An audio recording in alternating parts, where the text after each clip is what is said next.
كلا إذا دكت الأرض دكا دكا وجاء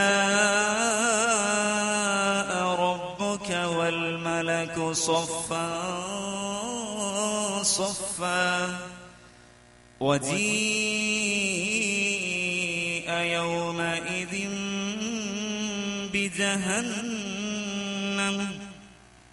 يومئذ يتذكر الإنسان وأنى له الذكرى يقول يا ليتني قدمت لحياتي فيومئذ لا يعذب عذابه أحد ولا يوثق وثاقه أحد يا أيتها النفس المطمئنة ارجعي إلى ربك راضية مرضية فادخلي في عبادي وادخلي جنتي. السلام عليكم ورحمة الله. الحمد لله نحمده ونستعينه ونستغفره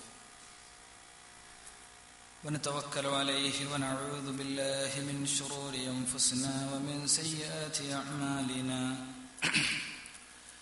من يهده الله فلا مضل له ومن يضلل فلا هادي له وأشهد أن لا إله إلا الله وحده لا شريك له وأشهد أن محمدا عبده ورسوله اللهم صل على محمد وعلى آل محمد كما صليت على إبراهيم وعلى آل إبراهيم اللهم بارك على محمد وعلى آل محمد كما باركت على إبراهيم وعلى آل إبراهيم إنك حميد مجيد. أما بعد فإن خير الكلام كلام الله وخير الهدي هدي محمد صلى الله عليه وسلم وشر الأمور محدثاتها وكل محدثة بدعة وكل بدعة ضلالة وكل ضلالة في النار. أعوذ بالله من الشيطان الرجيم. بسم الله الرحمن الرحيم. وإذ أخذنا ميثاق بني إسرائيل لا تعبدون إلا الله وبالوالدين إحسانا. പ്രിയപ്പെട്ട വിദ്യാർത്ഥിനികളെ, ISM MSM Dawa സമിതി എന്നീ 3 ഘടകങ്ങളുടെ വിവിധ തലങ്ങളിലുള്ള ഉത്തരവാദിത്തങ്ങൾ വഹിക്കുന്ന ബഹുമാന്യ വ്യക്തിത്വങ്ങളെ, അള്ളാഹു ഈ ഒരുമിച്ചുകൂടൽ ഫലപ്രദവും പുണ്യകരവുമായ ഒരു നന്മയായി നമ്മിൽ നിന്ന് സ്വീകരിക്കുമാറാകട്ടെ. ഇന്നത്തെ ഈ ദിവസം പല മാനസികാവസ്ഥകളിലായിരിക്കും പലരും ഇവിടെ എത്തിച്ചേർന്നിട്ടുണ്ടാവുക. പലരുടെയും ഇവിടുത്തെ എത്തിച്ചേരൽ ചിലപ്പോൾ ഞാനങ്ങനെ സംസാരിക്കുമ്പോഴൊരു പ്രശ്നം എന്താണെന്ന് വെച്ചാൽ, ചില ആളുകൾക്ക് തോന്നുമ്പോൾ ആ 3ാമത്തെ ടീം എന്ന് പറഞ്ഞ മൂപ്പര് പറഞ്ഞത് എന്നെ കുറിച്ചാണ്. അപ്പൊ എന്നെ ബസ്സിൽ കൊണ്ടുവന്ന ആള് മൂപ്പർക്ക് ഒരു മെസ്സേജെങ്കിലും മിനിമം അയച്ചിട്ടുണ്ടാവും. അല്ലെങ്കിൽ ഇപ്പൊ എന്നെ കുറിച്ചാണ് എന്നുള്ളത് അത്ര കൃത്യമായി വരൂലല്ലോ എന്നുള്ളൊരു പ്രശ്നം ചിലപ്പോൾ ഉണ്ടാകാൻ സാധ്യത ഉണ്ട്. അതുകൊണ്ട് ശ്രദ്ധിക്കുക. ചില ആളുകളെ സംബന്ധിച്ചിടത്തോളം ഇങ്ങനത്തെ പരിപാടികളിലേക്ക് അവരെ എത്തിപ്പെടാൻ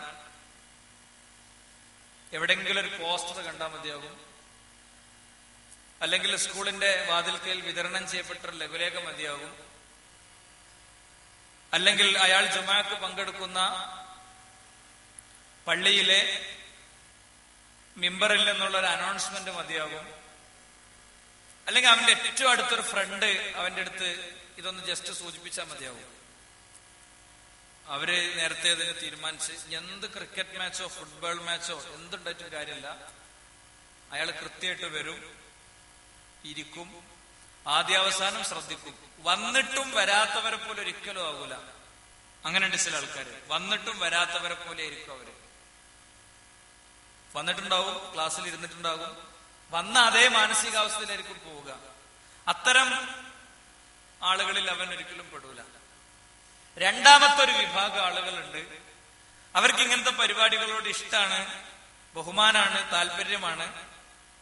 പക്ഷെ ഇഷ്ടവും ബഹുമാനവും താല്പര്യവും എല്ലാം ഉണ്ടെങ്കിലും അവരുടെ പ്രശ്നം എന്താന്ന് വെച്ചാൽ അവരാരെങ്കിലുമൊക്കെ ഉന്ത്യാലേ പുറപ്പെടും. പക്ഷെ ആരെങ്കിലും ഒരാൾ നിർബന്ധിച്ചിട്ടില്ലെങ്കിൽ അയാൾ പോകൂല. നല്ല കുട്ടിയാണ്, ബേസിക്കലി നല്ല കുട്ടിയാണ്. മൊത്തത്തിൽ ഇങ്ങനെ എടുത്തു നോക്കുമ്പോ ക്ലാസ്സിലെ ബാക്കിയുള്ള കുട്ടികളൊക്കെ എടുത്തു നോക്കുമ്പോ മൊത്തത്തിൽ അവൻ നല്ലൊരു കുട്ടിയായിരിക്കും, ദീനിനോട് പുച്ഛമൊന്നും ഉണ്ടാവില്ല, ഒക്കെ ആയിരിക്കും. പക്ഷെ ഇങ്ങനത്തെ കാര്യങ്ങൾക്ക് വരാൻ വേണ്ടി പറയുമ്പോ ആരെങ്കിലുമൊക്കെ വളരെ നിർബന്ധിക്കണം, വാപ്പ കണ്ണുരുട്ടണം, അല്ലെങ്കിൽ ജ്യേഷ്ഠൻ ഗൾഫിൽ നിന്ന് വിളിക്കണം, അങ്ങോട്ട് ഉന്തിത്തള്ളിയാണ് നിർബന്ധിച്ചാൽ പിന്നെ ബാക്കിയുള്ള ഫ്രണ്ട്സൊക്കെ ഉണ്ടെങ്കിൽ അവൻ ബസ്സിൽ കയറി പൊരിഞ്ഞ്, ബസ്സെങ്ങാനും ഇല്ലെങ്കിലോ അവൻ എത്തൂല. ബസ്സില്ലെങ്കിൽ അവൻ എത്തിയിട്ടുണ്ടാവില്ല, വേറെ ആൾ നിർബന്ധിക്കേണ്ടി വരും. ഇങ്ങനത്തെ ഒരു വിഭാഗം ആൾക്കാരുണ്ടാവില്ല. മൂന്നാമത്തെ ഒരു ടീമുണ്ട്, അവര് വരികയൊക്കെ ചെയ്യും, പക്ഷെ വലിയ താല്പര്യമൊന്നും അവർക്ക് ഉണ്ടാവില്ല. അപ്പൊ അപ്പുറത്തോനെ തോണ്ടി ഇപ്പുറത്തോനെ മാന്തി എന്തെങ്കിലുമൊക്കെ ഡയലോഗ് അടിച്ച് അത് വലിയ സംഭവമാണെന്നാണ് അവർ വിചാരിക്കുക.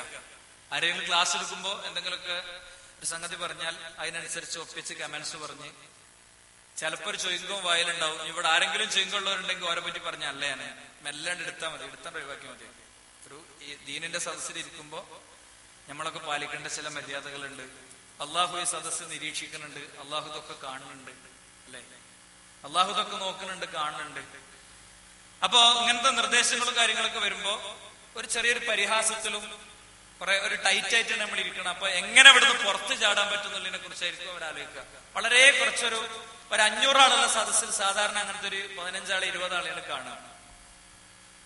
അവനെങ്ങനെ അങ്ങോട്ട് കമന്റ് അടിച്ച് ഇങ്ങോട്ട് തോണ്ടി അങ്ങോട്ട് മാന്തി. എന്റെ പ്രിയപ്പെട്ട സഹപ്രവർത്തകരോട്, സുഹൃത്തുക്കളോട്, വിദ്യാർത്ഥികളോട് ഞാൻ വളരെ ആത്മാർത്ഥമായിട്ട് പറയാണ്, ഇത്തരം സദസ്സുകളുടെയും ഇത്തരം സംഗമങ്ങളുടെയും ഒക്കെ നിലയും വിലയും നമുക്ക് മനസ്സിലാകുന്ന ഒരു സമയം ഉണ്ടാവും. അതെപ്പോഴായിരിക്കും നിങ്ങള് നമ്മൾ പോണ ബൈക്ക് ഒരു KSRTCന്റെ ഉള്ളിലേക്ക് അങ്ങോട്ട് ഇടിച്ച് കയറിയിട്ട് ആ ചക്രത്തിന്റെ താഴെ കിടന്ന് പടയുമ്പോൾ ജീവിതത്തിൽ മിന്നിമറയുന്ന കുറെ കാഴ്ചകളും ഒരാളും കാണരുതെന്ന് ആഗ്രഹിച്ച് നമ്മൾ ചെയ്തു കൂട്ടിയ കുറെ കാഴ്ചകൾ മുന്നിൽ വരുന്ന നേരത്ത് ഇതിന്റെ വിലയും നിലയും ഒരുപക്ഷെ നമുക്ക് മനസ്സിലാവില്ല. അതുവരെ ആര് പറഞ്ഞാലും മനസ്സിലാവില്ല.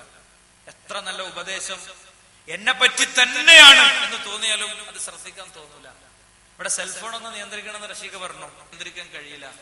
അവന് വാട്സപ്പ് നോക്കാൻ കഴിയില്ല. പക്ഷേ ഞങ്ങളോട് പറയാണ്, ഞാൻ നിങ്ങളോട് പറയണേ, ജീവിതം ചില പ്രത്യേകമായ ചോദ്യങ്ങൾ ചോദിച്ചു തുടങ്ങുന്ന അന്ന് നമുക്ക് മനസ്സിലാവും. വെന്റിലേറ്ററിൽ ജീവിതത്തിന്റെയും മരണത്തിന്റെയും ഇടയിൽ കടന്ന് പിടയുന്ന നേരത്ത് ചെയ്തു കൂട്ടിയ തിന്മകളെക്കുറിച്ചും ചെയ്യേണ്ടിയിരുന്ന മഹാനന്മകളെക്കുറിച്ചും താൻ കേട്ട ഉപദേശ സദസ്സുകളെ കുറിച്ചുമൊക്കെ ഒരുപക്ഷെ ഓർമ്മ വരുമ്പോഴായിരിക്കും അവന്റെ കണ്ണ് നനയുന്നത്. അത്ര വരെ നമ്മളാരും കാത്തു നിൽക്കരുത് എന്ന് ഞാൻ എന്റെ പ്രിയപ്പെട്ട സുഹൃത്തുക്കൾ ഓർമ്മിപ്പിക്കുകയാണ്. ഒരു കാര്യത്തിൽ എനിക്ക് ഉറപ്പിച്ചു പറയാൻ പറ്റും, കഴിഞ്ഞ ഒരു 10-12 കൊല്ലം വിദ്യാർത്ഥികൾക്കിടയിൽ ഇത്തരം ചില പ്രവർത്തനങ്ങളുമായി ഇടപെട്ട 100 കണക്കിന് ആളുകളിൽ ഒരാൾ എന്ന നിലക്ക് എനിക്ക് വളരെ ആത്മാർത്ഥമായിട്ട് പറയാൻ പറ്റും, ഇത്തരം സദസ്സുകളിൽ നിന്ന് കുറെ വലിയ കുട്ടികൾ ഉണ്ടായിട്ടുണ്ട്, വലിയ മനുഷ്യന്മാര്. എങ്ങനത്തെ മനുഷ്യന്മാരെന്ന് പറയുന്നത്, അവര് നമ്മൾ സ്വപ്നത്തിൽ കാണാൻ പറ്റില്ല അങ്ങനത്തെ ആൾക്കാരെ. എന്റെ ഒരു ഫ്രണ്ട് ഞാൻ ഇങ്ങനത്തെ സദസ്സുകളിൽ ഒരു രാവിലെ നേരത്തെ ആദ്യമൊക്കെ തുടങ്ങുന്ന ക്ലാസ് ആണെങ്കിൽ എപ്പോഴും ആവർത്തിച്ച് പറയുന്ന ഒരു സംഭവമാണ്. അവന് ഒരു യൂറോപ്യൻ രാജ്യങ്ങളിലെ ഏറ്റവും പ്രധാനപ്പെട്ട ഒരു രാജ്യത്ത് അവനൊരു ജോബ് പോസ്റ്റിംഗ് കിട്ടി. അവന്റെ ജോബിൽ അവനൊരു സ്ഥാനക്കയറ്റം കിട്ടി. അപ്പൊ 2 ദിവസം കഴിഞ്ഞ് ആലോചിച്ചിട്ട് പറയാൻ തുടങ്ങി. ആലോചിച്ചിട്ട് അവൻ പറഞ്ഞെന്താ അറിയോ, ലക്ഷങ്ങളുടെ ശമ്പള വ്യത്യാസമുള്ള പോസ്റ്റ്, അവന് ഫാമിലി സഹിതം അവിടെ പോയി താമസിക്കാനുള്ള ഉണ്ടായിട്ട് 6 മാസത്തിലൊരിക്കൽ നാട്ടിലേക്ക് വിസയും ടിക്കറ്റ് ഒക്കെ ഉണ്ടായിട്ട് അവൻ കൊടുത്ത റിപ്ലൈ എന്താന്ന് പറയുന്നത്? അവൻ കൊടുത്ത റിപ്ലൈ, ഞാൻ അങ്ങോട്ട് പോണില്ല എന്നാണ്. ഞാൻ അങ്ങോട്ട് പോണില്ല. അപ്പൊ കമ്പനി അതിന്റെ ഡീറ്റെയിൽസ് ചോദിച്ചു, ഇത്രയും ഒരു ഓപ്ഷൻ നിങ്ങൾക്ക് കിട്ടിയിട്ട് എന്തുകൊണ്ടാണ് നിങ്ങൾ പോകാത്തത്? കമ്പനിക്കും അയാൾ പോകേണ്ട കാര്യമുണ്ട്. കാരണം അയാൾ കുറച്ചു കാലം അവിടെ പോയി വർക്ക് ചെയ്തിട്ട് അയാളെ നേതൃത്വത്തിൽ വേണം കമ്പനിയുടെ ഇവിടുത്തെ കുറച്ചും കൂടി ഒരു എവല്യൂഷൻ, കമ്പനിയുടെ ഒരു പുരോഗതിയും വികാസവും ഒക്കെ യഥാർത്ഥത്തിൽ വരാൻ എന്നാണ് കമ്പനി ചിന്തിക്കുന്നത്. അപ്പൊ അവനതിന് കൊടുത്തൊരു ഉത്തരമുണ്ട്. ഇപ്പോഴും എന്നെ ശ്രദ്ധിച്ചു തുടങ്ങാത്ത ഒരു 6-7 ആൾക്കാരെ ഞാൻ കാണുന്നുണ്ട്. ഇവിടെ നിന്ന് എല്ലാവരും കാണും. അതാണ് ഇവിടുത്തെ നൃത്തത്തിന്റെ ഒരു സൗകര്യം. അവരിത് കേൾക്കണം. ഇത് കേട്ടിട്ട് ബാക്കി ഒന്നും കേൾക്കണം എന്നൊന്നുമില്ല. ബാക്കിയൊരൊന്നും കേട്ടില്ലെങ്കിലും പ്രശ്നമൊന്നുമില്ല. എന്തായിരിക്കും അവന്റെ ഉത്തരം? നിങ്ങളൊക്കെ മനസ്സിലൊരു ഉത്തരം ഇവിടെ കണ്ടു വെക്കപ്പോ, ഞാൻ പോണില്ല, എനിക്കിപ്പോഴുള്ള ജോലി മതി, ഞാൻ അങ്ങോട്ട് പോണില്ല എന്നതിന് അവൻ എന്തായിരിക്കും കൊടുത്ത ഉത്തരം? നിങ്ങൾ ഓരോരുത്തരും മനസ്സിൽ കണ്ടെക്കുക. ഞാൻ പറയണ അവൻ മെയിലിലൂടെ കൊടുത്ത യഥാർത്ഥ ഉത്തരം ആകൂല അത് എന്ന് എനിക്ക് ഉറപ്പുണ്ട്. അവൻ കൊടുത്ത ഉത്തരം തരും, അവിടെ ജമാഅത്ത് നിസ്കാരത്തിന് സൗകര്യമില്ല, അതുകൊണ്ട് ഞാൻ പോണില്ല. 6 മാസം ഞാനവിടെ ജോലി ചെയ്താൽ 6 മാസവും ജമാഅത്ത് നിസ്കാരം എനിക്ക് കിട്ടൂല, അതുകൊണ്ട് ഞാനവിടെ പോണില്ല. അവനും നിങ്ങളെപ്പോലെ SLC കഴിഞ്ഞ് +2 കഴിഞ്ഞ് ഒരു എഞ്ചിനീയറിംഗ് കോളേജിൽ ചെന്ന് ആരോ ഒരാൾ നിർബന്ധിച്ചൊരു സിയാരികൊക്കെ പിടിച്ചുകൊണ്ടായി അങ്ങനെ ഇരുത്തി ഈ രംഗത്ത് കടന്നു വന്ന ഒരാളാണ്. അവിടേക്ക് അവന്റെ മനസ്സുയരാൻ എന്താ കമ്പനി ചെയ്തു കൊടുത്ത്? കമ്പനി ചെയ്തു കൊടുത്ത് നിങ്ങൾ കേട്ടോളൂ. അതാ ഞാൻ പറഞ്ഞ്, ദീനി രംഗത്ത് നമ്മൾ നിലനിൽക്കുമ്പോൾ അതിന് അതിൻ്റെതായ ഗുണങ്ങളുണ്ട്. കമ്പനി അവന് ചെയ്തു കൊടുത്ത സൗകര്യം എന്താ അറിയോ? കമ്പനി അവനോട് പറഞ്ഞു, അവിടെ എവിടെയാണ് മുസ്ലിം പള്ളി ഉള്ളതെങ്കിൽ ആ മുസ്ലിം പള്ളി ഉള്ള സ്ഥലത്ത് നിങ്ങൾ എന്ത് ചെയ്തോളൂ, നിങ്ങളുടെ റെസിഡൻസി സ്വീകരിച്ചോളൂ, നിങ്ങളുടെ താമസ സ്ഥലം സ്വീകരിച്ചോളൂ, എന്നിട്ട് നിങ്ങൾ അവിടെ വർക്ക് ചെയ്താൽ മതി. നിങ്ങൾ അവിടെ എന്ത് ചെയ്തു, ഓഫീസിന്റെ ഒരു ബ്രാഞ്ചായിട്ട് അവിടെ വർക്ക് ചെയ്താൽ മതി. ഇവിടെ 2 ദിവസം കൂടുമ്പോൾ ഒന്ന് റിപ്പോർട്ട് ചെയ്താൽ മതി എന്നാണ് കമ്പനി അവന് കൊടുത്ത ഡയറക്ഷൻ. അള്ളാന്റെ മാർഗത്തിൽ പരമപരിശുദ്ധമായ മനസ്സോടുകൂടെ മുന്നോട്ട് പോകുന്നവരാണ് നമ്മളെങ്കിൽ സുഹൃത്തുക്കളെ, ഞാൻ നിങ്ങളോടൊക്കെ പറയണേ, നമ്മളൊക്കെ ജീവിതത്തിൽ കാണുന്നതിന്റെ എത്രയോ ഉയരത്തിൽ പടച്ചോനെ നമ്മൾ എത്തിക്കും. നമ്മളൊക്കെ വളരെ ആത്മാർത്ഥമായിട്ട് ആലോചിക്കേണ്ട ഒരു കാര്യം എന്താ അറിയോ? ഇപ്പൊ SLC അല്ലെങ്കിൽ +2 അല്ലെ, SSLC അല്ലെങ്കിൽ +2, ഒരു 9ാം ക്ലാസ്സിന്റെ മേലൊരു +2ന്റെ ഉള്ളിലുള്ള ആളുകളാണ് ഇവിടുത്തെ മഹാഭൂരിപക്ഷ ആളുകളും. കുറച്ചാളുകളൊക്കെ സൗഹാർദ്ദ പ്രതിനിധികൾ എന്നുള്ള നിലക്ക് അടുത്ത ഹൈസീറ്റുകളിലേക്ക് കുട്ടികളെ കൊണ്ടുവരേണ്ടവർ എന്നുള്ള നിലക്ക് നമ്മളിവിടെ എത്തിച്ചിട്ടുണ്ടാകും സംഘാടകര്. ഞങ്ങളോടൊക്കെ ചോദിക്കണേ, 10 കൊല്ലം അപ്പുറത്ത് ഞാൻ ആരായിരിക്കും ജീവിച്ചിരിപ്പുണ്ടെങ്കിൽ, 20 കൊല്ലപ്പുറത്ത് ഞാൻ ആരായിരിക്കും ജീവിച്ചിരിപ്പുണ്ടെങ്കിൽ എന്റെ ജോലി എന്തായിരിക്കും, എന്റെ ശമ്പളം എത്രയായിരിക്കും, എന്റെ വീട്ടിലെ മൊത്തം ചെലവ് ഞാൻ നടത്തേണ്ടുന്ന ആ ദിവസം എന്തായിരിക്കും കാര്യങ്ങൾ എന്ന് നിങ്ങൾ ഗൗരവത്തിൽ ആലോചിച്ചോളൂ.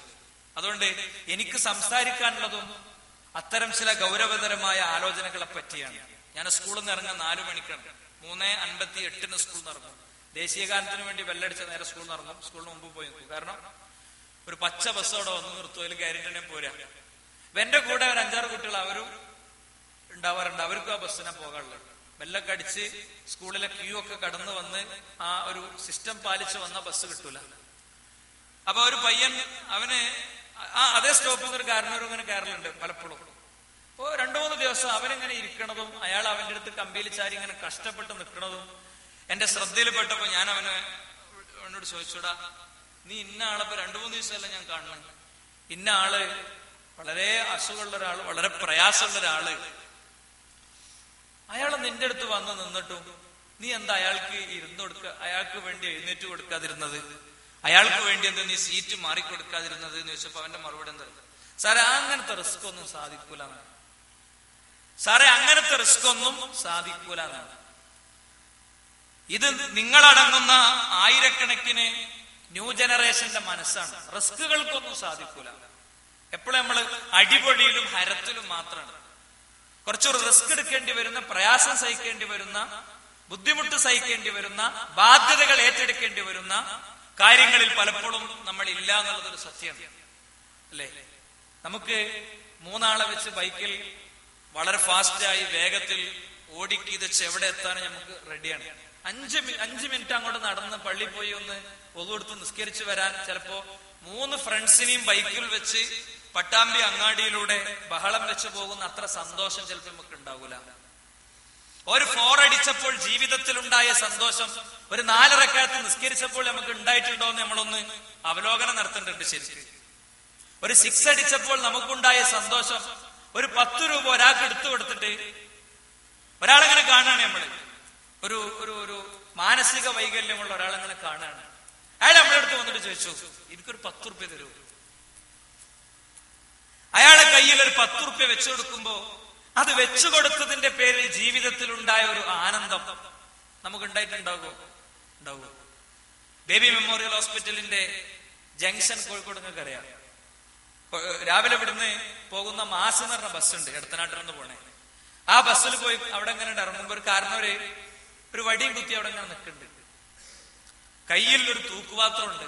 അപ്പൊ അങ്ങനെ കുറച്ചുകൂടെ മുന്നോട്ട് നടന്നു പോയതിന്റെ ശേഷം അയാൾ അങ്ങനെ തിരിഞ്ഞു നോക്കിയപ്പോ ആ തൂക്കുപാത്രവും അയാളുടെ നൃത്തവും ബേബി മെമ്മോറിയൽ ഹോസ്പിറ്റലും ഒക്കെ തമ്മിലുള്ള ഒരു കണക്ഷൻ ഇങ്ങനെ മനസ്സിൽ തോന്നി.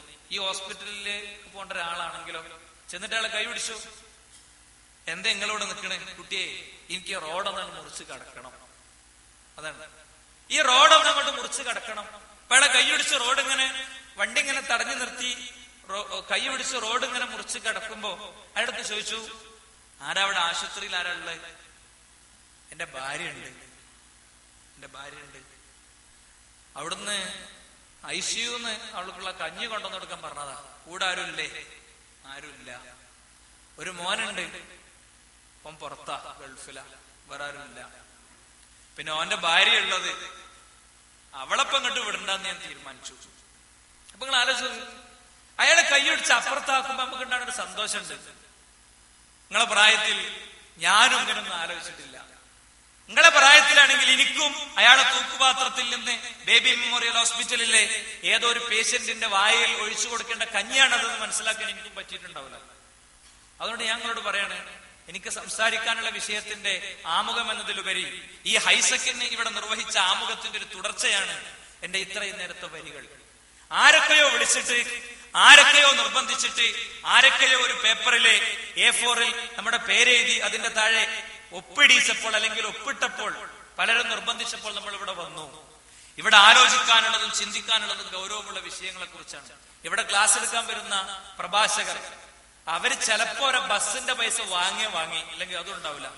ഇത് സംഘടിപ്പിക്കുന്ന ആളുകൾ ഇന്നലെ രാത്രി ആരും ഇതിന്റെ സംഘാടകർ ഉറങ്ങിയിട്ടുണ്ടാവില്ല, എനിക്ക് കറക്റ്റ് അറിയാം. എന്താ അവർക്ക് ഇതുകൊണ്ട് കിട്ടുന്ന നേട്ടം? നിങ്ങളും അങ്ങനെ ആകും.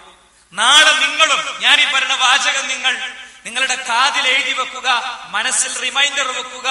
ഈ സമ്മേളനം കഴിഞ്ഞതിന്റെ ശേഷം അടുത്ത ഒരു ഒക്ടോബർ സെപ്റ്റംബർ മാസത്തിൽ നിങ്ങളുടെ ഫോണിൽ ഒരു റിമൈൻഡർ നിങ്ങൾ ഇട്ടുവെക്കുക. പല ദിവസങ്ങളിലായി ഒരു റിമൈൻഡർ ഇട്ടുവെക്കുക. ഞാനും ഇപ്പോൾ അന്നത്തെ ഐസക്കിന്റെ സംഘാടകനെ പോലെ ആയിട്ടുണ്ട്. ആകും സുഹൃത്തുക്കളെ. ഇവിടെ ഞാൻ എന്നൊരു കൊച്ചു ഡോക്യുമെന്ററി നിങ്ങൾ കണ്ടു. ആ കൊച്ചു ഡോക്യുമെന്ററിയുടെ വരികളിലൂടെ കടന്നുപോയപ്പോൾ ആ ഡോക്യുമെന്ററി സംസാരിച്ചത് നമ്മളോടായിരുന്നു എന്ന് പലപ്പോഴും നമുക്ക് തോന്നിയിട്ടുണ്ട്. അതുകൊണ്ട് ഞാൻ എന്റെ സുഹൃത്തുക്കളോട് പറയണേ, എനിക്ക് നിങ്ങളോട് ചില ബാധ്യതകളെ കുറിച്ചാണ് പറയാനുള്ളത്. ഹരത്തെക്കുറിച്ചല്ല, ഒരു ഫ്രീക്ക് ലൈഫിനെ കുറിച്ചല്ല, അടിപൊളിയെ കുറിച്ചല്ല. എനിക്ക് പറയാനുള്ളത് ഒരു മല തലയിൽ ഏറ്റുന്നത് പോലത്തെ വലിയ ബാധ്യതകളെ കുറിച്ചാണ്. എനിക്ക് നിങ്ങളോട് പറയാനുള്ളത്, നിങ്ങൾ ആ ബാധ്യത നിർവഹിച്ചിട്ടില്ലെങ്കിൽ നിങ്ങൾക്ക് വരാനിരിക്കുന്ന മഹാനഷ്ടത്തെ കുറിച്ചാണ്. ഓരോ ആൺകുട്ടിനോടും ഓരോ പെൺകുട്ടിനോടും. അതുകൊണ്ട് ഞാൻ പറയുന്ന കാര്യങ്ങളിൽ എഴുതാനുള്ളത് ഉണ്ടാകുമെന്ന് എനിക്കറിയില്ല. അത് നിങ്ങൾക്കാണല്ലോ തോന്നേണ്ടത്, എഴുതേണ്ടതുണ്ടോ എഴുതേണ്ടതില്ലാത്തതുണ്ടോ എന്നൊക്കെ. പക്ഷേ മൊത്തത്തിൽ എന്റെ ഇപ്പോൾ പൂർണ്ണമായും എല്ലാവരും എന്നെ ശ്രദ്ധിച്ചു തുടങ്ങിയിട്ടുണ്ട്. അതുകൊണ്ട് ഞാൻ അവതരിപ്പിക്കാൻ വിചാരിച്ച വിഷയം വിചാരിച്ചതിലേറെ ഭംഗിയിൽ പൂർത്തിയാക്കാൻ കഴിയുമെന്നാണ് എനിക്ക് തോന്നുന്നത്. അള്ളാഹു അതിനുള്ള തൗഫീഖ് നൽകുമാറാകട്ടെ. നമുക്ക് ചില ബാധ്യതകളുണ്ട്. ആ ബാധ്യതകളിൽ ഒന്നാമത്തെ ബാധ്യത അള്ളാഹുവിനോടാണ്. അള്ളാഹുവിനോട് എനിക്ക് ബാധ്യത ഉണ്ട് എന്ന് ഈ കഴിഞ്ഞ 10-20 വർഷത്തിന്റെ ഇടയ്ക്ക് എപ്പോഴെങ്കിലും നമ്മൾ ചിന്തിച്ചിട്ടുണ്ടോ? അല്ലെങ്കിൽ അള്ളാഹുവിനോട് ഉള്ള ബാധ്യത ഞാൻ ചെയ്യുന്നുണ്ടോ? അങ്ങനത്തെ ഒരു ആലോചനക്ക് നമ്മൾ ആരെങ്കിലും സുഹൃത്തുക്കളെ സമയം കണ്ടെത്താറുണ്ടോ? എന്താ അള്ളാഹുവിനോട് നമുക്ക് ബാധ്യത ഉണ്ടെന്ന് പറയാനുള്ള കാരണം? നിങ്ങൾ ആലോചിച്ച്, നമ്മൾ എവിടുന്ന തുടങ്ങണത്? നമ്മൾ എവിടുന്ന ആരംഭിക്കുന്നത്? 20 വയസ്സുള്ള ഒരു മനുഷ്യൻ 21 വർഷങ്ങൾക്ക് മുമ്പ് എവിടെയായിരുന്നു?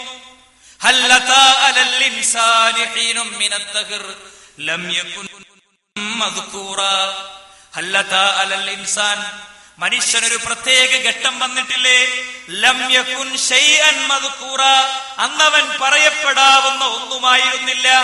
ഇന്നാ ഖലഖനൽ ഇൻസാന മിൻ നുത്ഫത്തിൻ അംശാജിൻ നബ്തലി വജഅൽനാഹു സമീഅൻ ബസീറ.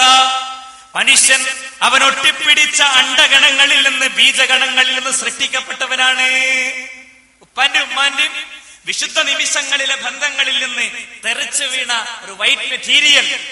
അതിന്റെ ഉള്ളിലെ ദശലക്ഷക്കണക്കിന് ബീജഗണങ്ങൾ, കോടിക്കണക്കിന് ബീജഗണങ്ങൾ, മനുഷ്യന്റെ കണ്ണുകൾക്ക് ഒരു കാലത്തും കാണാൻ സാധിക്കാത്ത ബീജഗണങ്ങൾ.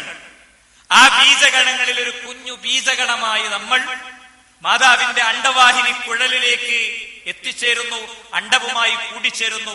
അണ്ടവുമായി കൂടിച്ചേർന്ന് അണ്ടവാഹിനി കുഴലിലൂടെ ഇന്ദ്രിയ ബിന്ദുവിന്റെ ആദ്യത്തെ യാത്രക്ക് തുടക്കാകാണ്. ഇന്ന് നമുക്ക് പേരുണ്ട്, അഡ്രസ് ഉണ്ട്, ക്ലാസ് ഉണ്ട്, നാടുണ്ട്, നമുക്ക് ഇരട്ടപ്പേരുണ്ട്, ഫ്രണ്ട്സ് ഉണ്ട്, കളിയുണ്ട്, ചിരിയുണ്ട്, കണക്ക് പുസ്തകമുണ്ട്, ജോഗ്രഫിന്റെ പുസ്തകമുണ്ട്, സയൻസിന്റെ ടീച്ചറുണ്ട്, ഒക്കെ ഉണ്ട്. പക്ഷേ അണ്ടവാഹിനിക്കുഴലിലെ ഇന്ദ്രിയ ബിന്ദുവായി യാത്ര തുടങ്ങിയ അന്ന് നമുക്കൊന്നും ഉണ്ടായിരുന്നില്ല. കോമൺ അഡ്രസ് എന്താ? നമ്മളെ പേര് സൈഗോട്ട്, ഭ്രൂണം, സിക്താണ്ഡം എന്നൊക്കെയാണ് നമ്മളെ പേര്. എല്ലാവർക്കും സച്ചിൻ ടെണ്ടുൽക്കറിനും നരേന്ദ്രമോദിക്കും ഇന്ദിരാഗാന്ധിക്കും മെസ്സിക്കും എന്ന് വേണ്ട, നമുക്ക് പേരറിയുന്നവരും അറിയാത്തവരുമായ ആരും ഇവിടെ തെരുവിൽ യാചിക്കുന്ന യാചകനും ഒക്കെ എല്ലാവർക്കും അതായിരുന്നു. എല്ലാവരുടേതും കോമൺ അഡ്രസ് ആയിരുന്നു. പിന്നെ അവിടുന്ന് വളർന്നു അള്ളാഹു നമ്മളെ ഉയർത്തിക്കൊണ്ടുവന്നു. നോക്കിങ്ങളെ, ഇതില് താജ്മഹൽ കാണണമെന്ന് ആഗ്രഹമുള്ളവരൊക്കെ ഒന്ന് കൈവക്ക്. ആഗ്രഹമുള്ളവർ വെക്കിയോ മതി, എല്ലാവർക്കും ഒന്നും ആഗ്രഹം ഉണ്ടായിക്കൊള്ളണമെന്നൊന്നുമില്ല. ആയിക്കോട്ടെ. ഈഫൽ ഗോപുരത്തെ കുറിച്ച് കേട്ടവരെന്ന് കൈവക്ക്. ഈഫൽ ഗോപുരത്തെ കുറിച്ച് കുറച്ച് ആൾക്ക് എല്ലാവരും കേട്ടോളണമെന്നൊന്നുമില്ല. സച്ചിൻ ടെണ്ടുൽക്കറിനെ കുറിച്ച് കേട്ടവരൊക്കെ ഒന്ന് കൈവക്ക്. നുണ പറഞ്ഞതിന്റെ ശിക്ഷ നമുക്ക് അറിയാലോ അല്ലെ? ശരി. അതായത് താജ്മഹൽ കാണുമ്പോ ഭയങ്കര അത്ഭുതത്തോടു കൂടെ മനുഷ്യൻ പറയുന്നു, what A wonderful. Burj Khalifa കാണുമ്പോ മനുഷ്യൻ അത്ഭുതത്തോടു കൂടെ പറയുന്നു, എന്തൊരു ഭംഗിയുണ്ട് എന്ന്, ഇതെന്തൊരു അത്ഭുതകരമാണ്. അങ്ങനെ പലതിനെ കുറിച്ച് നമ്മൾ പറയുന്നുണ്ട്. പക്ഷെ നമ്മുടെ ശരീരത്തിലുള്ള താജ്മഹലിനെക്കാളും ഈഫൽ ഗോപുരത്തെക്കാളും ചൈന വൻമതിലിനേക്കാളും ബുർജ് ഖലീഫയെക്കാളും ഒക്കെ അത്ഭുതകരമായ കുറെ സംഗതികളില്ല സുഹൃത്തുക്കളെ. നമ്മളെ തലച്ചോറ്, ആ തലച്ചോറിന്റെ ഉള്ളിൽ പടച്ചതമ്പുരാൻ ഉണ്ടാക്കി വെച്ച സംവിധാനങ്ങൾ.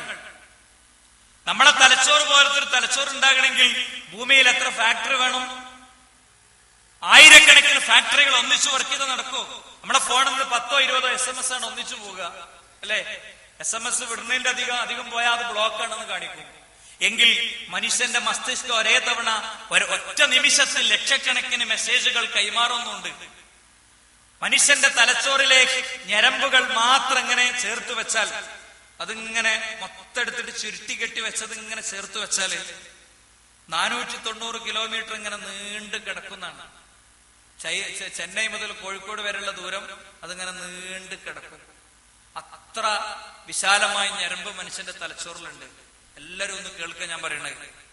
നമ്മൾ വേണ്ടാത്ത കാര്യങ്ങൾ ചെയ്യുമ്പോഴും വേണ്ടാത്തത് പ്രവർത്തിക്കുമ്പോഴും ഡയലോഗ് അടിക്കുമ്പോഴും അവിടെ ആ സെന്ററിൽ ഇരിക്കുന്ന ഒരു 3-4 ആൾക്കാർ എന്നോട് സഹകരിക്കണം ഞാൻ പ്രത്യേകം പറയണം. മസ്റ്റ് നിർബന്ധമാണ്. അവരാരാണെന്ന് നിങ്ങൾക്ക് കറക്റ്റ് അറിയാം. ഞാൻ അവിടെ നിന്ന് പൊക്കൂ,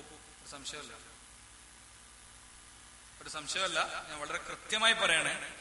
നമ്മള് ബാക്കി എല്ലാവരും ഇതിന്റെ ഭയങ്കര ഒരു ആവേശത്തിലും നന്മയിലാണ്. ഓരോരുത്തരും കാണുമ്പോൾ എനിക്ക് മനസ്സിലാവുമല്ലോ. നിങ്ങൾ ഏറ്റവും ബാക്ക് സൈഡിലെത്തി ഇരുന്നെങ്കിൽ ഞാൻ പറയലായിരുന്നു. കാരണം ബാക്കിയുള്ളവർക്കും കൂടി ശല്യമാണ്. അങ്ങനെ ഉണ്ടാൻ പാടില്ല. നമുക്ക് ആളുകളെ പ്രാർത്ഥന കിട്ടൂല, ചിലപ്പോൾ ശാപപ്രാർത്ഥന കിട്ടുകയും ചെയ്യാൻ ശ്രദ്ധിക്കണം. ആളുകൾ ആരാന്നുള്ളത് എനിക്കും ഓർക്കും കറക്റ്റ് അറിയാം. മനസ്സിലായില്ലേ? ആയിക്കോട്ടെ. അപ്പൊ ഞാൻ പറഞ്ഞത് ആ ഒരു രീതിയിൽ നമ്മുടെ തലച്ചോറ് വിശാലായിട്ട് കിടക്കുക. അതിന്റെ ഉള്ളില് ഒരു ഒരു ഒരു സൂചിന്റെ അത്ര സ്ഥലം, ഒരു സൂചിമോനന്റെ അത്ര സ്ഥലമാണ് ദ്വാരം വീണാൽ പിന്നെ ഈ കളിയും ചിരിയും കളിയാക്കലും പൊട്ടങ്കളിയൊന്നും ഉണ്ടാവില്ല സുഹൃത്തുക്കളെ. കണ്ണൊക്കെ തുറിച്ച് വായൊക്കെ പൊളിച്ച് ഇങ്ങനെ കിടക്കും ഒരു സാധനം. അതിന്റെ പേര് മയ്യത്ത് എന്നാണ്. മനസ്സിലായില്ലേ?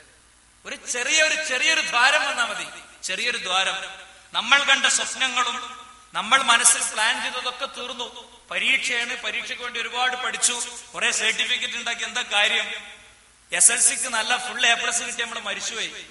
നമ്മളെ SSLCന്റെ സർട്ടിഫിക്കറ്റ് പെങ്ങൾക്ക് പറ്റുമോ, അയൽവാസിക്ക് പറ്റുമോ, വേറെ ആർക്കെങ്കിലും പറ്റുമോ? നമ്മൾ ഉറക്കൊഴിവാക്കിയതും നമ്മൾ കഷ്ടപ്പെട്ടതും മുഴുവൻ ഒരു മലയാള മനോരമ പത്രത്തിന്റെ എന്താ പറയാ നിലവാരം പോലില്ലാത്ത വേസ്റ്റ് ആയിട്ട് നമ്മൾ ഷെൽഫിൽ കിടക്കും. നമുക്കൊരു ഓർമ്മയായി. ഇങ്ങനെ ഓരോ നിർത്താലും iPhone 6-നെക്കാളും കപ്പാസിറ്റി ഉള്ള മനുഷ്യന്റെ കണ്ണ്, ഒരു കണ്ണ്, ഒറ്റ കണ്ണ്, ഒറ്റ ക്യാമറ ഉണ്ടാക്കാൻ ഞാൻ എപ്പോഴും കുട്ടികളോട് സംസാരിക്കുമ്പോൾ എനിക്ക് പറയാൻ തോന്നുന്ന ഒരു പോയിന്റാണ്. ആവർത്തിച്ച് പല വേദികളിൽ പറഞ്ഞൊരു പോയിന്റ് നിങ്ങളോട് പറയണത് എന്തറിയോ? നമ്മുടെ കണ്ണ് അതുപോട്ടെ ഒരു മൊബൈലിന്റെ ഒരു ക്യാമറ, ഒറ്റ മൊബൈലിന്റെ ഒരു സിംഗിൾ ക്യാമറ അത് ഉണ്ടാക്കണമെങ്കിൽ എത്ര വലിയ ഫാക്ടറി സെറ്റപ്പ് വേണം, എന്തെല്ലാം മെഷീനറീസ് വേണം, എന്തെല്ലാം സൗകര്യങ്ങൾ വേണം, എത്ര ഉദ്യോഗസ്ഥർ വേണം, എത്ര അന്തരീക്ഷ മലിനീകരണം അവിടെ ഉണ്ടാകണം, എന്തെല്ലാം ആവശ്യങ്ങളും ഫയലുകളും പേപ്പറുകളും ഒക്കെ അതിനുണ്ടാകണം ഒറ്റ ക്യാമറ ഉണ്ടാക്കാൻ. എങ്കിൽ അള്ളാഹു ഉണ്ടാക്കിയ കോടിക്കണക്കിന് കണ്ണുകളോ അല്ലെ, ഇത്തിരി പോകുന്ന കണ്ണിലൂടെ നമ്മൾ കാണുന്ന കാഴ്ചകളൊക്കെ ആ കാഴ്ചക്ക് അള്ളാഹു ലിമിറ്റേഷൻ വെച്ചു. എക്സ് രശ്മികൾ ഉണ്ട് ഇവിടെയൊക്കെ, എക്സ് രശ്മികൾ, എക്സ് റേ എന്ന് പറയണേ, എക്സ് റേ എന്ന് പേരിട്ട ശാസ്ത്രനാമം പോലും നിശ്ചയിക്കപ്പെടാത്ത രശ്മിയുണ്ട് ഇവിടെ. അൾട്രാ വയലറ്റ് ശാസ്ത്രനാമം നിശ്ചയിക്കപ്പെട്ട രശ്മിയാണ്. എങ്കിൽ മനുഷ്യ ശരീരത്തിലേക്ക് കടത്തിവിട്ട്, നമ്മളെ കൈ പൊട്ടിയാൽ ശരീരത്തിലേക്ക് അത് കടത്തിവിട്ട് അതിന്റെ പ്രതിബിംബം എന്താ പറയാ ഫിലിമിൽ പകർത്തുമ്പോഴാണ് എന്താ നമ്മളെ കയ്യിൽ പൊട്ടുണ്ടോ ചതവുണ്ടോ എന്നൊക്കെ മനസ്സിലാണ്. ആ രശ്മികളെ കാണാനുള്ള കഴിവ് നമ്മുടെ കണ്ണിനുണ്ടായിരുന്നെങ്കിൽ നിങ്ങളിപ്പോ എന്താ കാണാന്നറിയോ? ഒരു കണ്ണട, ഒരു വാച്ച്, വേറൊന്നും കാണില്ല, പിന്നെ ഒരു അസ്ഥി കൂടോ. ചില ആൾക്കാർ ഇങ്ങനെ ആലോചിക്കാം എങ്ങനെ ഉണ്ടാവൂലേ, എന്തായാലും ബോധം കെടുന്നാണ്. അപ്പൊ ഞാൻ കാണുന്ന അസ്ഥി കൂടെ മാത്രമായിരിക്കും. ഞാനും കാണുന്നത് അസ്ഥി കൂടെ മാത്രമായിരിക്കും. ലോകത്തൊരു പൂവിന്റെ സൗന്ദര്യം നമുക്ക് ആസ്വദിക്കാൻ പറ്റൂല. നമ്മളെ പെങ്ങളെ കുട്ടി, 3 വയസ്സായ കുട്ടി, അവളെങ്ങനെ ഇവിടെ മുടിയൊക്കെ ഇങ്ങനെ കെട്ടി അല്ലെ, നല്ലൊരു ചുമന്ന ഉടുപ്പൊക്കെ ഇട്ട് മാമാന്നറിഞ്ഞെടുത്ത് ഓടി വരുമ്പോ നമ്മള് വാരിയെടുത്ത് ഉമ്മ കൊടുക്കും. എന്താ? അവളെ കാണുമ്പോ മനസ്സിൽ അങ്ങേറ്റത്തെ ഒരു കുളിരാണ്. അതൊന്നും ഉണ്ടാവില്ല, ഒരു അസ്ഥി കൂടെ ഇങ്ങനെ മണ്ടി വരെ ചെയ്യും. അപ്പൊ നിങ്ങൾ ആലോചിച്ച് അള്ളാഹു നമ്മുടെ കാഴ്ചക്ക് അതിർത്തി നിശ്ചയിച്ചതിലും വലിയ തൗഫീഖ് ഉണ്ട് അല്ലെ. കേൾവി എന്ന് പറഞ്ഞ കേൾവി അങ്ങോട്ട് പോയാലുള്ള ഒരു അവസ്ഥ ആലോചിക്കുന്നത്. കാതിന്റെ പിന്നെ ശക്തി പഠിച്ചവന്റെ അടുത്ത് പിൻവലിക്കാണ്, പിന്നെ നമുക്ക് സംസാരിക്കാൻ കഴിയൂല. കാത് പോയാൽ നാവിനും ചുണ്ടിനൊരു കുഴപ്പമില്ല, പക്ഷെ കാത് പോകുന്നതോടുകൂടെ സംസാരശേഷി പോകുകയാണ്. അപ്പൊ ഇതെന്നൊക്കെ പറഞ്ഞാൽ വളരെ ചെറിയ ഞരമ്പുകളും കാര്യങ്ങളൊക്കെയാണ്. അതിങ്ങനെ നമുക്ക് വേണ്ടി സംരക്ഷിച്ചു കൊണ്ടു നടക്കുന്ന പടച്ചോൻ, ആ പടച്ചോനിൽ നമുക്ക് ബാധ്യത ഉണ്ടോ എന്നുള്ളത് വളരെ ആത്മാർത്ഥമായി നമ്മളെല്ലാവരും ഗൗരവത്തോടുകൂടെ ചിന്തിക്കേണ്ടതാണ്. വളരെ ഗൗരവത്തോടുകൂടെ നമ്മളെല്ലാവരും ചിന്തിക്കേണ്ടതാണ്. ഇനി നിങ്ങൾ ആലോചിച്ച് നോക്കി, പടച്ചോന് കേൾവി ശക്തി കളയണത് പോലെ തന്നെ കേൾവി ശക്തിയാണ് കൂട്ടി തന്നു. ഇപ്പൊ ഇവിടുത്തെ മൈക്കൊക്കെ വേണമെങ്കിൽ ഇവിടുത്തെ മൈക്ക് ഓപ്പറേറ്റ് ചെയ്യുന്ന ആൾക്ക് എന്ത് ചെയ്യാ, ഒന്നിങ്ങനെ തിരിച്ചെടുത്താൽ അതിന് കൂടും അല്ലെ. ഇതുപോലെ പടച്ചോനെ നമുക്കൊന്ന് കൂട്ടി തന്നു. നമ്മളിങ്ങനെ കിടക്കണ കട്ടിലിന്റെ ചോട്ടൊന്ന് ഉറുമ്പ് ഇങ്ങനെ അരിക്കണത് കേൾക്കാൻ തുടങ്ങി നമ്മൾ എന്ത് ചെയ്യും? ബൈക്കോണമാരി ഇങ്ങനെ കേൾക്കാൻ തുടങ്ങിയാല് കൊതുകിന്റെ മൂളല് കേട്ടിട്ട് തന്നെ സഹിക്കാഞ്ഞിട്ട് എല്ലാ എന്താ പറയാ ഫാനിന്റെ സ്പീഡ് കൂട്ടിയിട്ട് മറ്റേ വള്ളി ഉണ്ടല്ലോ, ആ വള്ളിയുള്ള ഫാനാണ് വലിച്ചിട്ട് അണ്ട് പൊട്ടി. ദേഷ്യം കൊതുകിനോടാണ് തീർത്തത്, കിട്ടിയത് ഫാനിനാണ്, പോയത് അമ്മക്കാണ് അല്ലേ. അല്ല, മൊത്തത്തിൽ ഉണ്ടായൊരു സംഭവമാണ് ഞാൻ പറയുന്നത്. എങ്കിൽ നമ്മൾ ഓരോരുത്തരും മനസ്സിലാക്കേണ്ടത്, ഇങ്ങനെ ഓരോന്ന് ഞാൻ വിശദമായി നീട്ടി പറയണില്ല. ഒരു 60 കൊല്ലം ഒരു മനുഷ്യൻ ജീവിക്കണമെങ്കിൽ അവന്റെ ശരീരത്തിലെ ഞരമ്പിലൂടെ സർക്കുലേറ്റ് ചെയ്യപ്പെടുന്ന ബ്ലഡ് ഒരു 100-120 ടാങ്കർ ലോറികൾ, പെട്രോൾ കൊണ്ടുവന്ന ടാങ്കർ ലോറി ഇല്ലേ, അത്രയും ടാങ്കർ ലോറിയിൽ അത്ര ബ്ലഡ് വേണ്ടി വരും. ഇതൊക്കെ എവിടുന്ന് ഉണ്ടാണ്? നമ്മൾ പച്ചക്കറി കഴിക്കണേ, മാംസം കഴിക്കണ്, മത്സ്യം കഴിക്കണ്, അതൊക്കെ ചതച്ച് റെഡിയാക്കിയിട്ട് നമ്മളൊന്നും അറിയണില്ല. നമ്മൾ ഉറങ്ങുമ്പോഴും നമ്മൾ നടക്കുമ്പോഴും ഇരിക്കുമ്പോഴും കളിക്കുമ്പോഴും ഒക്കെ നമുക്ക് ജീവിക്കാൻ വേണ്ട ഈ സംവിധാനമൊക്കെ ചെയ്തു തരാണ്. ഒരാള് സ്കൂള് ക്ലാസ് ചെന്നപ്പോ മാത്സിന്റെ എക്സാമിന്റെ അന്ന് നമ്മൾ എന്ത് ചെയ്തിട്ടില്ല, മാത്സിന്റെ എടുക്കേണ്ട മെറ്റീരിയൽസ് ഒന്നും എടുത്തിട്ടില്ല. അപ്പൊ നമുക്ക് സ്കെയില് തന്നപ്പോ നമ്മൾ അവനോട് ഹൃദയപൂർവ്വം പറഞ്ഞു താങ്ക്സ്. ആത്മാർത്ഥമായിട്ടാണ് പറഞ്ഞത്. അല്ലെങ്കിൽ പോയത് 7 മാർക്കാ, അല്ലെ 15 മാർക്കാ പോവുക. എങ്കിലും നിങ്ങൾ ആലോചിച്ചോക്ക്, ഒരു സ്കെയില് തന്ന ആളോട് കാലില് വീണിട്ട് മുട്ടൊക്കെ പൊട്ടി ബുദ്ധിമുട്ടായിട്ടുണ്ട്. അപ്പൊ നമ്മളിങ്ങനെ കൊക്കി ബസ് കയറിയപ്പോ ഒരാളെ നമ്മളെടുത്ത് മുന്നോട്ട് ഇരുന്നോന്ന് പറഞ്ഞു. അപ്പൊ അയാളും കണ്ണിൽ നോക്കിയിട്ട് നമ്മൾ പറഞ്ഞിട്ട് വാചകമുണ്ട് താങ്ക്സ്, അല്ലേ? രോഗിണിയായ ഉമ്മനെ കൊണ്ട് ബസ് കയറിയപ്പോ പഠിച്ചോനെ നല്ല തിരക്കുണ്ട്, എന്റെ ഉമ്മാക്കൊരു സീറ്റ് കിട്ടുമെന്നൊക്കെ വിചാരിച്ച കാര്യം നമുക്ക് ഒരു താത്തണ്ട് എണീറ്റ് വന്നു, ഉമ്മാനെ അവിടെ ഇരുത്തിയിട്ട് ആ താത്തന്റെ മുഖത്തൊക്കെ നോക്കിയിട്ട് നമ്മൾ പറഞ്ഞൊരു വാചകമുണ്ട് താങ്ക്സ്. അങ്ങനെയാണെങ്കിൽ ഉറക്കത്തിലും മയക്കത്തിലും നടത്തത്തിലും ഇരുത്തത്തിലും നമ്മള് ലാപ്പില് യൂട്യൂബിൽ കയറി വേണ്ടാത്തത് കാണുമ്പോഴും നമ്മള് ഒരു എന്താ പറയാ, നമുക്ക് അനുയോജ്യമല്ലാത്ത ബന്ധത്തിൽ ഒരു പെൺകുട്ടിയെ ഒരു ആൺകുട്ടിയെ കാത്ത് ബസ് സ്റ്റോപ്പിൽ നിൽക്കുമ്പോഴൊക്കെ അള്ളാഹു നമ്മളെ അത്തരം അശുദ്ധമായ മനസ്സിൽ നിന്നൊക്കെ മോചിപ്പിക്കുമാറാകട്ടെ. നമുക്ക് സുഹൃത്തുക്കളെ വായു വെള്ളമൊക്കെ തന്ന പടച്ചവനോട് നമുക്ക് ബാധ്യതയുണ്ട്. ആ ബാധ്യത എത്രത്തോളം വീട്ടിൽ നമ്മൾ ആലോചിക്കണം. ആ ബാധ്യതയിൽ ഒന്നാമത്തെ ബാധ്യത അള്ളാഹുവിനെ മാത്രം ആരാധിക്കുക, അവനോട് മാത്രം പ്രാർത്ഥിക്കുക എന്നുള്ളതാണ്. നിങ്ങൾ കണ്ടില്ലേ, ചില മനുഷ്യന്മാര് കയ്യിൽ ഏലസ് കെട്ടി, ചില ആളുകള് പല വീട്ടിലെ അസുഖമോ പ്രയാസമൊക്കെ വരുമ്പോഴത്തേനും എന്തെന്ന് വെച്ചാൽ തങ്ങന്മാരെടുത്ത് പോകും, ബീവിമാരെടുത്ത് പോകും, ജ്യോത്സ്യന്മാരെടുത്ത് പോകും. എന്നിട്ടോ തങ്ങളൊരു സാധനം എഴുതി കൊടുക്കും, അത് അടുപ്പിൽ കൊണ്ടൊന്ന് കുഴിച്ചിടും. അപ്പൊ ആ വീട്ടിലുള്ള വേറൊരു താത്ത ഉണ്ടാകും. നമ്മളമ്മയാണെങ്കിൽ നമ്മളെ എളാപ്പാന്റെ ഭാര്യ ഉണ്ടാകും. എളാപ്പാന്റെ ഭാര്യ ഇതേ തങ്ങളെടുത്ത് ചെല്ലും, എനിക്ക് എന്തൊക്കെയോ ഒരു ഇടങ്ങേറുണ്ട് എന്ന് പറയും. അപ്പൊ തങ്ങള് പറയും, അത് നിനക്കൊരാൾ സിഹ്ർ ചെയ്തതാണ്. ഓ, നിന്റെ വീട്ടിലെ അടുപ്പിന്റെ ഉള്ളിലൊന്ന് മാന്തി വെക്കിയാൽ മതി, അവിടെ ഉണ്ടാവും അറിയാം. ഇത് തങ്ങള് നേരത്തെ കൊടുത്താണ്. അപ്പൊ ഉമ്മ കുഴിച്ചിട്ടത് ഇളയമാനെ കൊണ്ട്, ഇളയമ കുഴിച്ചിട്ടത് ഉമ്മാനെ കൊണ്ട് മാന്തി പോയി. എന്നിട്ട് ഇളയമാനോട് പറഞ്ഞൊരു കാര്യം ചെയ്യും, വീട്ടിലെ വടക്കേ മൂലൊക്കെ തെങ്ങിന്റെ ചോട്ടില് ഇത് കൊണ്ടുപോയിട്ട് കുഴിച്ചിട്ടോ, അവിടെ ഒരു വടി കുത്തിയ ചള, എന്തിനാ അവിടെ ഒരു വടി ഉണ്ട്, ആ വടിന്റെ ചോട്ടിലുണ്ട്, പോയി എടുത്തോന്ന് പറയാനാണ് നമ്മളമ്മ വരുമ്പോ.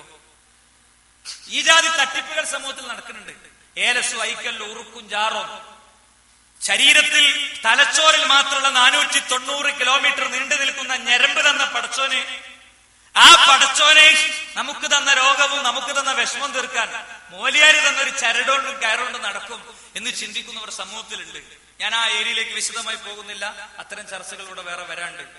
നമ്മളെ റബ്ബിനോട് ചെയ്യേണ്ട മറ്റൊരു കാര്യമാണ് നമസ്കാരം. ബെല്ല് ഇങ്ങോട്ട് അടിച്ചാൽ, ഭക്ഷണം കഴിച്ചാൽ എല്ലാരെയും കൂടി വിളിച്ചിട്ട് വാടാ പോയി നിസ്കരിക്കാൻ നമുക്ക്, അല്ലെ? സുജൂദിലെ സുഹൃത്തുക്കളെ കിടക്കേണ്ട വിധം അങ്ങോട്ട് കിടന്നാണ്ടല്ലോ നമുക്ക് കിട്ടുന്ന ഒരു പുതിയ ആനന്ദമുണ്ട്. അതാ ഞാൻ നേരത്തെ പറഞ്ഞ്, ഒരു 6 അടിക്കുമ്പോൾ തന്റെ ബാറ്റിൽ നിന്ന് ബൗണ്ടറിക്കപ്പുറം കടന്നെത്തിയ പന്ത് നോക്കി ആഹ്ലാദിക്കുന്നതിലേറെ നമുക്ക് ആഹ്ലാദിക്കാൻ കഴിയും. എന്താ പടച്ചോനെ, ഞാൻ പഠിച്ചിട്ടൊന്നും ആയില്ല, ഉച്ചയ്ക്ക് ശേഷമുള്ള പരീക്ഷയിൽ എന്റെ അവസ്ഥ നിനക്കറിയാം. എന്റെ പേപ്പറിൽ മാർക്കില്ലാതെ വീട്ടിലേക്ക് കയറി ചെല്ലുമ്പോൾ രോഗിണിയായ എന്റെ ഉമ്മയും, എന്നെ കഷ്ടപ്പെട്ട് എന്നെ പഠിപ്പിക്കണ എന്റെ ബാപ്പയും, എന്നെ കണ്ടു പഠിക്കണ എന്റെ അനിയനും ഒക്കെ എന്താകുന്നു നിനക്കറിയാം. നീ എന്നെ സഹായിക്കണം എന്ന് നമുക്ക് ആത്മാർത്ഥമായി പറയാൻ പറ്റും. അതുകൊണ്ട് ഇന്ന് നിങ്ങൾ ഇവിടെ വെച്ചൊരു തീരുമാനം എടുത്തോളി. ഒരടിമ പരലോകത്ത് ആദ്യമായി ചോദ്യം ചെയ്യപ്പെടുന്നത് അവന്റെ നമസ്കാരത്തെ കുറിച്ചായിരിക്കുമെന്ന് നബി കരീം സല്ലല്ലാഹു അലൈഹി വസല്ലം തങ്ങൾ പഠിപ്പിച്ചിട്ടുണ്ട്. എല്ലാവരും ശ്രദ്ധിക്കാൻ ഞാൻ പറയണേ, പരലോകത്തെ നിസ്കാരം ആദ്യം ചർച്ച കൊടുക്കുമ്പോ നമ്മളെ നിസ്കാരത്തിന്റെ സ്ഥിതി എന്തായിരിക്കും? റബ്ബ് പഠിപ്പിച്ചതുപോലെ, റസൂല് പഠിപ്പിച്ചതുപോലെയാണോ നിസ്കാരം? നിങ്ങൾ എല്ലാവരും പറ്റുമെങ്കിൽ ഇന്ന് തന്നെ കൈപ്പറ്റേണ്ട ഒരു പുസ്തകമുണ്ട്, സിഫത്തു സ്വലാത്തു നബി സല്ലല്ലാഹു അലൈഹി വസല്ലം, പ്രവാചകന്റെ നമസ്കാരം എന്നാണ് അതിന്റെ പേര്. പ്രവാചക തിരുമേനി സല്ലല്ലാഹു അലൈഹി വസല്ലം തങ്ങൾ, അദ്ദേഹം പള്ളിയിൽ ഇങ്ങനെ ഇരിക്കുമ്പോൾ ഒരാൾ വന്ന് നിസ്കരിച്ചു. അയാളെ കൊണ്ട് ആവർത്തിപ്പിച്ച് നബി സല്ലല്ലാഹു അലൈഹി വസല്ലം 3 വട്ടം നിസ്കരിപ്പിച്ചു. എന്താ കാരണം? നിസ്കാരത്തിന്റെ ക്രമം ശരിയായിട്ടില്ല. നമ്മളെ സ്കൂളിന്റെ അവിടുത്തെ പള്ളിയിലെങ്ങാനും മുത്തുനബി വന്ന് ഇരുന്നിട്ട് ആ ചുമരിലെങ്ങനെ ചാരി ഇരിക്കുകയാണെങ്കിൽ ഒരൊറ്റ സ്കൂൾ പോകാൻ പറ്റൂല. എന്താ കാരണം? അണ്ട് നിസ്കരിക്കലാണ്. കോഴി കൊത്തുന്നത് പോലത്തെ നിസ്കാരം നബി പറഞ്ഞില്ലേ? എന്താ സുഹൃത്തുക്കളെ, സുജൂദിൽ കിടന്നിട്ട് നമുക്ക് ദിക്റെല്ലാം പറ്റാത്ത? സുജൂദിലെ ദിക്റിന്റെ അർത്ഥം നമുക്ക് അറിയില്ല, റുക്കുവിലെ ദിക്റിന്റെ അർത്ഥം അറിയില്ല, സൂറത്തുൽ ഫാത്തിഹയുടെ അർത്ഥം പൂർണ്ണമായി ഓരോ വാക്കിന്റെ അർത്ഥം അറിയുന്ന ഉറപ്പുള്ളവരൊന്ന് കൈയൊക്കെ. നമ്മളിപ്പോ അങ്ങനെ ഒരു വിഷമത്തിന്റെ പ്രശ്നമില്ല, നിങ്ങള് ഉള്ളതുമാതിരി പറഞ്ഞോളി. ഇത് കാണേണ്ടത് ആരാന്നറിയോ? ഇത് ഏറ്റവും നന്നായി ഒന്നുകൂടി ശരിക്കും ഒരു മിനിറ്റ് ഒന്ന് കൈയൊക്കി പിടിക്കുന്നത്. നിങ്ങളെ മുഖം ആരും നോക്കൂല, നിങ്ങളെ കൈ മാത്രമേ നോക്കുള്ളൂ. ഇതാരാ കാണേണ്ടതറിയോ? ഇനി കൈയാത്തിട്ടോളി. ശാഖയിൽ, മണ്ഡലത്തിൽ, ജില്ലയിൽ MSMന് ഉത്തരവാദിത്തം നൽകുന്ന ആളുകളാണ് ഇത് ആദ്യം കാണേണ്ടത്. ഏറ്റവും ആദ്യം ഇത് കാണേണ്ടത്. മനസ്സിലായില്ലേ? ബാക്കി ആർക്കും അറിയില്ല. സൂറത്തുൽ ഫാത്തിഹന്റെ അർത്ഥം നമുക്ക് അറിയില്ല അല്ലേ? നമുക്ക് സച്ചിൻ ടെണ്ടുൽക്കറിന്റെ 100-ൽ 100 തികച്ച കഥ അറിയും. ഞാൻ പറയുമ്പോ ആരും ചിരിക്കണ്ട, ചെറിയൊരു ചിരി നിങ്ങൾക്കൊക്കെ വരുന്നത് ചിരിക്കണ്ട, എന്നാൽ മഹാമോശാണ്. അള്ളാഹുവിന്റെ കിതാബിലെ 1-ാമത്തെ അധ്യായത്തിന്റെ അർത്ഥം നമുക്കറിയില്ല. സച്ചിൻ ടെണ്ടുൽക്കറിനെ പറ്റിയും ധോണിനെ പറ്റിയൊക്കെ നമുക്കറിയാം. ഉമ്മൻചാണ്ടിനെ പറ്റിയും പിണറായിനെ പറ്റിയും നമുക്കറിയാം അല്ലേ? അങ്ങനെ വേറെ പലതും നമുക്കറിയാം. നിങ്ങളെല്ലാവരും ഇപ്പൊ തീരുമാനം എടുക്കണം. അങ്ങനെ പഠിച്ചാൽ